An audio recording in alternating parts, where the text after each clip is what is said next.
যা ঘটবে বলে প্রেডিক্ট করছিলাম ঠিক তাই ঘটেছে। ডক্টর ইউনূস সরকার দেশের রাজনৈতিক অঙ্গনে একটা বড় ঝামেলা বাঁধিয়ে দিয়েছেন এবং এটা একেবারেই পরিকল্পিত। জুলাই সনদ, ঐক্যমত্য কমিশন, অন্যান্য রাজনৈতিক দল যেসব দাবি টাবি আমাদের সামনে এনেছে প্রত্যেকটা পরিকল্পিত নাটকের অংশ। এটা এখন খুব ক্লিয়ারলি বলা যায়। ঠিক যা যা প্রেডিক্ট করছিলাম তাই হয়েছে। কিছুক্ষণ আগে প্রধান উপদেষ্টা ভাষণ দিলেন এবং যে বিষয়কে নিয়ে রাজনৈতিক সংকট তৈরি হয়েছে সেটা নিয়ে তাদের যে সিদ্ধান্ত জানালেন, এই সিদ্ধান্তটাই প্রেডিক্ট করছিলাম। উনি কি কি জানিয়েছেন বলছি এবং কেন বলছে এটা রাজনৈতিক সংকটকে খুবই ঘনীভূত করেছে এবং এতে মনে হয় যে সরকারের ভিন্ন কোনো উদ্দেশ্য আছে নির্বাচন ছাড়া। সত্যিই আছে। প্রধান উপদেষ্টা তার সিদ্ধান্ত এভাবে জানিয়েছেন, জুলাই আদেশ স্বাক্ষরিত হয়েছে, রাষ্ট্রপতি এটা স্বাক্ষর করবেন।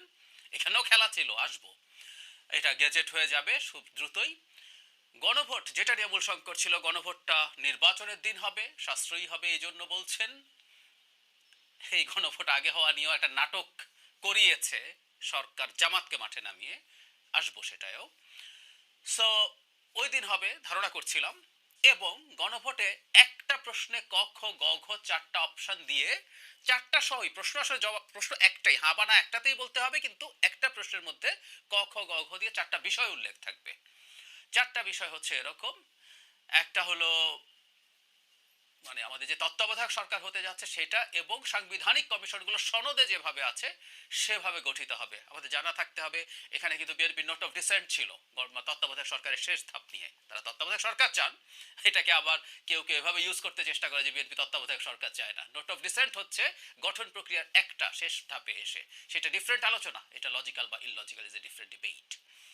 এর বাইরে সব সাংবিধানিক কমিশনের কথা বলা হয়েছে। বিএনপি শুধুমাত্র নির্বাচন কমিশন গঠন নিয়ে সবার সাথে একমত হয়েছে, বাকিগুলোর ক্ষেত্রে না। তো এর মধ্যেও বিএনপির ডিসেন্ট আছে।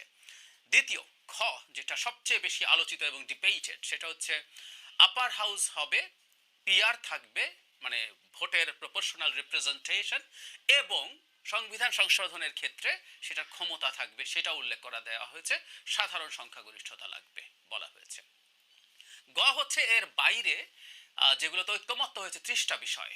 সংবিধানের 48টার মধ্যে 18টাতে সবারই এক এক জনের এক একটা সহ 18টাতে নোট অফ ডিসেন্ট আছে।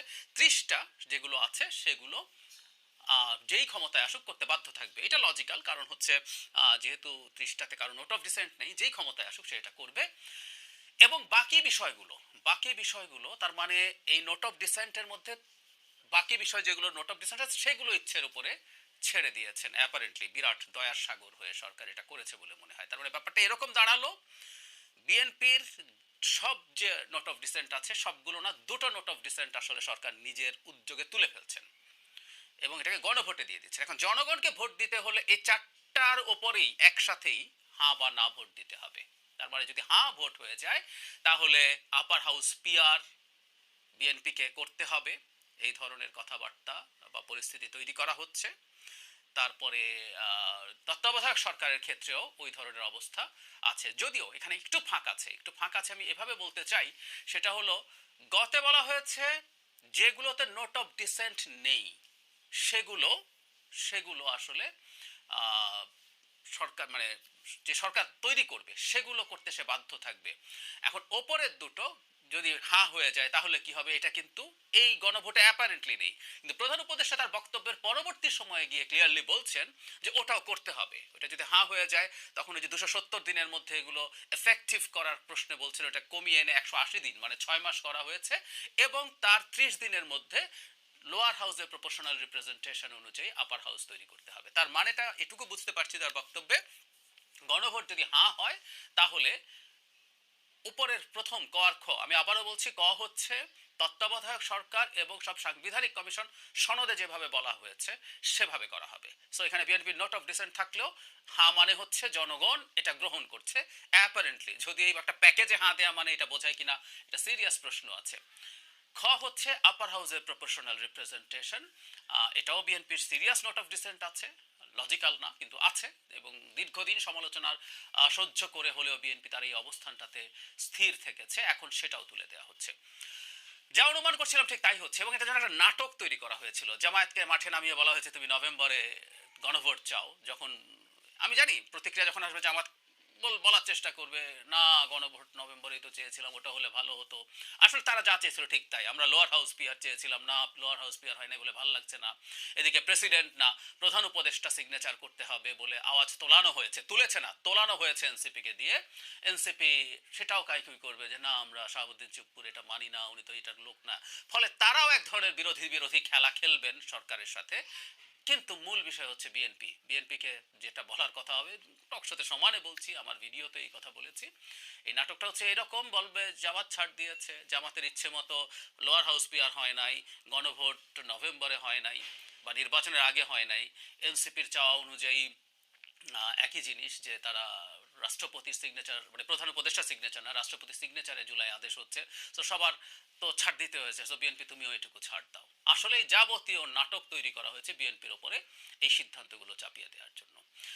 বল এখন বিএনপির কোর্টে। আমি দুদিন আগেই বিএনপি স্থায়ী কমিটি অবশ্য প্রকাশ্যে জানিয়ে দিয়েছেন যে জুলাই সনদ যেভাবে স্বাক্ষরিত হয়েছে তার বাইরে কিছু যদি হয়, এটা বাইরে হচ্ছে। জুলাই সনদের কথা ছিল যাদের নোট অফ ডিসেন্ট আছে, সেই নোট অফ ডিসেন্টের কোনোটি তারা করতে বাধ্য নন। আর আমি একটা কথা সরকারের যে কারোর সাথে প্রকাশ্যে ডিবেট করতে প্রস্তুত আছি, ঐক্যমত্য কমিশনের যে কারোর সাথে ডিবেট করতে প্রস্তুত আছি এই ইস্যুতে, সেটা হলো যে দুটো ইস্যু নোট অফ ডিসেন্ট বিএনপির আছে, এগুলো যে জনগণের সামনে গণভোটে দেওয়া হচ্ছে, একটা আইডিয়াল কনস্টিটিউশন তৈরির প্রসেসে সেটা জনগণের কাছে যেতই না, এজন্যই এটা একটা ফাজলামো হয়েছে।